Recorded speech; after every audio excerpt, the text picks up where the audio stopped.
Lakshmi Srinivasa jewelleries proprietors Duggi Srinivasarao, Duggi Abhinay, IT hub ఎదురుగా Yellandu cross road, Khammam.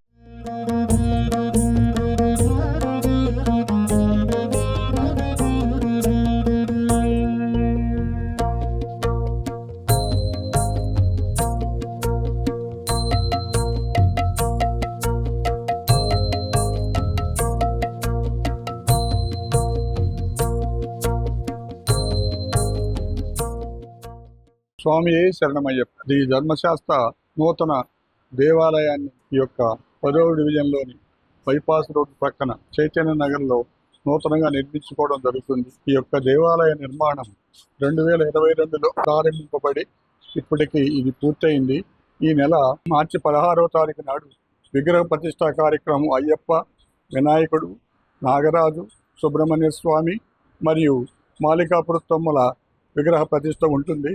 అదే రకంగా 17వ తారీఖు నాడు ధ్వజస్తంభ ప్రతిష్ఠ, ప్రాణ ప్రతిష్ఠ మరియు 18వ ప్రాణ ప్రతిష్ఠ కార్యక్రమం ఉంటుంది. ఆ యొక్క కార్యక్రమానికి భక్తులు అధిక సంఖ్యలో హాజరై ఆ యొక్క కార్యక్రమాన్ని దిగ్విజయం చేయవలసిందిగా కోరుతున్నాం స్వామి. అదే రకంగా 16వ తారీఖు నాడు మహా అన్నదానం ఉంటుంది. ఆ యొక్క అన్నదాన కార్యక్రమానికి భక్తులు విరివిగా హాజరై ఆ యొక్క కార్యక్రమాన్ని దిగ్విజయం చేయవలసిందిగా కోరుతున్నాం. వినాయక స్వామి విగ్రహం, ఈ విగ్రహ ప్రతిష్ట 16వ తారీఖు నాడు 10:30 గంటలకి ఇక్కడ ప్రతిష్ఠింపబడుతుంది. కేరళ నంబూద్రి గారిసే ఈ యొక్క వినాయకుని విగ్రహం తర్వాత నాగరాజు విగ్రహం ఉన్నది. ఆ యొక్క దేవాలయంలో నాగరాజు స్వామి యొక్క విగ్రహ ప్రతిష్ట అదే రోజున జరుగుతుంది. ఈ యొక్క విగ్రహ ప్రతిష్ట ఈ యొక్క పీఠంలో ఇక్కడ కేరళ సాంప్రదాయం ప్రకారం ఇక్కడ ప్రతిష్ఠించడం జరుగుతుంది. ఈ యొక్క విగ్రహాన్ని శ్యామనారాయణరావు గారు బహుకరించారు. ఆ యొక్క వినాయకుడి విగ్రహాన్ని పొన్నం వీర వసంత గారు బహుకరించారు. ఈ సుబ్రహ్మణ్య స్వామి విగ్రహాన్ని పుల్లమరాజు గారు బహుకరించారు. దీనికి కావలసినటువంటి వెండి తొడుపు కూడా ఆ స్వామి బహుకరించాడు. ఈ యొక్క విగ్రహ ప్రతిష్ట 16వ తారీఖు నాడు ఈ యొక్క పీఠ మీద కేరళ సాంప్రదాయం ప్రకారం నడుస్తుంది. తర్వాత దేవాలయం మాలికాపురత్తి అమ్మవారు మాతాదేవి ఆ యొక్క విగ్రహం కూడా 16వ తారీఖు నాడే ప్రతిష్ఠా కార్యక్రమం ఉంటుంది. ఆ యొక్క కార్యక్రమాన్ని అమ్మవారి విగ్రహాన్ని ఈ ప్లేస్లో ప్రతిష్ఠించడం జరుగుతుంది. అదే రకంగా ఈ యొక్క అయ్యప్ప స్వామి మూల విరాట్ మెయిన్ స్వామి యొక్క దేవాలయం ప్రతిష్ట ఈ ప్లేస్లో నడుస్తుంది. ఆ యొక్క దేవాలయ యొక్క కార్యక్రమాన్ని కూడా మీకు చూపిస్తాను. ప్రతిష్ఠించే స్థలము ముఖ్యమైనది. ఈ యొక్క అయ్యప్ప స్వామి ప్రతిష్టా కార్యక్రమం ఈ యొక్క పీఠం మీద నడుస్తుంది. ఈ యొక్క పీఠం దగ్గర నుంచి ఇక్కడ అభిషేకాలు చేస్తే ఈ రకంగా అభిషేకమైన వాటిని అంతా కూడా అభిషేకమైన వస్తువులన్నీ కూడా దీనిలో నుంచి బయటికి పంపిస్తారు. ఈ యొక్క మెయిన్ దేవాలయం, ఈ దేవాలయ నిర్మాణాన్ని కేరళ, తమిళనాడు శిల్పులు వచ్చి ఈ యొక్క ప్రతిష్టా కార్యక్రమం ఈ యొక్క నిర్మాణ కార్యక్రమం చేశారు. వారు దీనికి ఒక పెద్ద తపతి ఉన్నారు. ఆ తపతి ఈ యొక్క దేవాలయ నిర్మాణానికి దాతలు విరాళాల ద్వారానే ఈ యొక్క దేవాలయం వారికి తోసిన కొలది వస్తు రూపంలో కానీ ధన రూపంలో కానీ సహాయం చేయటం వల్ల ఈ యొక్క దేవాలయం 2 సంవత్సరాల్లోనే పూర్తి చేసుకున్నాం స్వామి. ఈ యొక్క దేవాలయ నిర్మాణానికి విరాళంగా సమర్పించినటువంటి భక్తులందరికీ కూడా పేరు పేరున ధన్యవాదాలు తెలియజేస్తున్నాం స్వామి. పొద్దున్నే గణపతి హోమం 5 గంటల గణపతి హోమం ఉంటుంది. ఇక్కడ ఎవరైనా భక్తులు హోమం చేసుకోవడానికి ఇది ముఖ్యమైన స్థలం. ఈ యొక్క స్థలం యొక్క విశిష్టత చాలా ఉన్నది. ఎవరైనా సరే మీ యొక్క భక్తులు ఆ యొక్క హోమంలో మీ ఉదయం నుంచి 5 గంటల నుంచి 5:30 గంటల వరకు ఇక్కడ హోమం చేసుకోవచ్చు. ఈ చాలా విశిష్టత ఉన్నది ఈ యొక్క హోమశాలకి. ఈ యొక్క హోమశాలలో భక్తులు విరివిగా హోమాలు చేసుకొని మీ యొక్క స్వామివారి యొక్క కృపకు పాత్రలు కావాల్సిందిగా కోరుతున్నాం. ఈ యొక్క దేవాలయానికి ముఖ్యమైనది ఈ యొక్క ధ్వజస్తంభం. ఈ ధ్వజస్తంభాన్ని 17వ తారీఖు నాడు ప్రాణ ప్రతిష్ఠా కార్యక్రమం ఉంటుంది. ఈ గుడిలో నడిచేటటువంటి కార్యక్రమాలన్నిటికీ కూడా భక్తులు విరివిగా అటెండ్ అయి హాజరై ఈ యొక్క కార్యక్రమాన్ని దిగ్విజయం చేయవలసిందిగా కోరుతున్నాము. అదే రకంగా ఈ యొక్క శిల్పి వర్క్ అంతా కూడా కేరళ తమిళనాడు శిల్పులంతా ఈ యొక్క కార్యక్రమం, ఈ యొక్క శిల్పి వర్క్ అంతా కూడా వాళ్ళే చేశారు స్వామి. ఈ యొక్క పైన చేసినటువంటి విగ్రహాలన్నింటినీ కూడా వారే చేయడం జరిగింది. ఈ యొక్క శిల్పి వర్క్ అంతా కూడా తమిళనాడు వాళ్ళే చేశారు. అదే రకంగా ఈ పెయింట్ వర్క్ కాకినాడ స్వాములు చేశారు. వారు చాలా మంచిగా చేశారు స్వామి. ఈ యొక్క దేవాలయ నిర్మాణానికి సహకరించినటువంటి భక్తులకి మరియు శిల్పులకి మరియు తపతులకి, అదే రకంగా ఇంజనీర్ గారు సత్యం బాబు గారు ఈ యొక్క కార్యక్రమాన్ని వారి చేతుల మీదుగా మొట్టమొదటి నుంచి కూడా నాకు విన్నంటి ఉన్నారు స్వామి.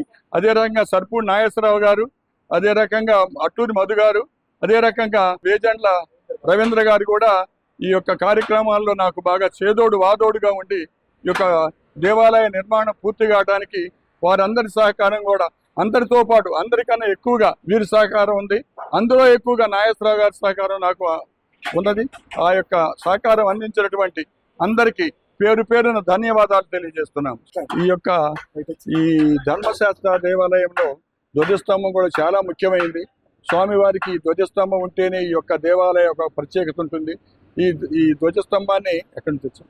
భూపాలపల్లి నుంచి తీసుకొచ్చాము స్వామి. దీన్ని ఈ యొక్క ధ్వజస్తంభ దాత పాపినేని రామారావు గారు, వారికి వారి కుటుంబానికి ధర్మశాస్త్ర అష్టైశ్వర్యాలు, ఆరోగ్యాలు, మంచి వ్యాపారాభివృద్ధి జరగాలని స్వామి. ఇది అదే రకంగా ఈ యొక్క పైన స్వామివారి వాహనమైనటువంటి గుర్రాన్ని కోమటి వెంకటమోహన్ రావు గారు సమర్పించారు. అదే రకంగా ఆ యొక్క శిల్పి మన కేరళ నుంచి వచ్చారు స్వామి. అదే రకంగా ఈ యొక్క దేవాలయంలో నిర్మించినటువంటి అన్ని శిల్ప కళలు కూడా వారు చాలా నైపుణ్యంగా తమిళనాడు వాళ్ళే చేశారు స్వామి. ఈ యొక్క 18 మెట్లతోటి కట్టినటువంటి 18 మన శబరిమలలో 18 ఎంత ప్రత్యేకత ఉంటుందో ఈ యొక్క 18తో మన ఖమ్మంలో నిర్మించుకున్నటువంటి నూతనంగా నిర్మిస్తున్నటువంటిది ఈ దేవాలయంలో కూడా ఈ యొక్క 18 అంతే ప్రాధాన్యత ఉంటుంది. ఈ యొక్క దేవాలయం ఇప్పుడు ఈ యొక్క 18 మీద ఇత్తడి తొడుపు సమర్పించారు స్వామి. వాళ్ళు రెనాల్డ్ కంపెనీ అధినేత శ్రీకాంత్ గారు స్వామి. వారు ఇంకా ఎన్నో హోండా షోరూమ్లు అవన్నీ కూడా ఉన్నాయి. దీనికి సంబంధించిన మెటీరియల్ మొత్తం కూడా కేశా సుభాష్ చంద్రబోస్ వారి కుమారుడు కేశా శ్రీకాంత్ గారు స్వామి. వారు అడగడంతో మీ యొక్క 18 కావాల్సిన ఇత్తడి తొడుపుకు సంబంధించినటువంటి మొత్తాన్ని కూడా నేనే ఇస్తా స్వామి అని చెప్పి వారు ఆ యొక్క ప్రామిస్ చేసి ఎమ్మటే దానికి ఆర్డర్ ఇచ్చారు స్వామి. ఆ యొక్క 18 అయ్యప్ప విగ్రహం తర్వాత ధ్వజస్తంభం 18 చాలా ప్రత్యేకత ఉంటుంది స్వామి. అదే రకంగా వారు ఈ యొక్క విరాళాలు సమర్పించి ఈ ధ్వజస్తంభానికి కానీ ఆ అయ్యప్ప స్వామి విగ్రహానికి కానీ అదే రకంగా ఈ 18 కానీ ఇత్తడి తొడుపులు ఇచ్చి వారు సహకరించినందుకు వారికి ధన్యవాదాలు తెలియపరుస్తున్నాం. మూల విరాట్ మనం ఏదైతే అయ్యప్ప స్వామి మనకి ఇక్కడ నెలకొల్పాలి, ఇక్కడ ఈ విగ్రహాన్ని ఇక్కడ మనం ఈ యొక్క దేవాలయాన్ని నిర్మించుకోవాలనుకున్న స్వామికి విరాళంగా ఈ యొక్క మెట్లకు మరియు దర్వాజకు మరియు దీనికి వచ్చిన తలుపుకు కూడా బానోతు రాము గారు వారు ఇత్తడి తోడు పైపిస్తున్నారు స్వామి. వారికి వారి కుటుంబానికి ధర్మశాస్త్ర అష్టైశ్వర్యాలు, ఆరోగ్యాలు, మంచి వ్యాపారాభివృద్ధి జరగాలని స్వామి కోరుకుంటున్నాం స్వామి. ఇక్కడి విగ్రహాన్ని పొన్నం వసంత కుమారు ఆశాజ్యోతి సమర్పించారు స్వామి. ఇదే రకంగా నాగరాజు స్వామి వారి విగ్రహాన్ని చావా నారాయణరావు గారు వారి సతీమణి సమర్పించారు స్వామి. అదే రకంగా వెనకమాల ఉన్నటువంటి మన సుబ్రహ్మణ్య స్వామి విగ్రహాన్ని వాళ్ళు పుల్లంరాజు గారు వారి సతీమణి సమర్పించారు స్వామి. మాలికాపురం అమ్మవారి విగ్రహాన్ని సర్పూడి బాబురావు గారు, భారతి గారు సమర్పించారు స్వామి. వారికి వారి కుటుంబానికి ధర్మశాస్త్ర అష్టైశ్వర్యాలు, ఆరోగ్యాలు, మంచి వ్యాపారాభివృద్ధి జరగాలని చెప్పి దీవించాలి స్వామి.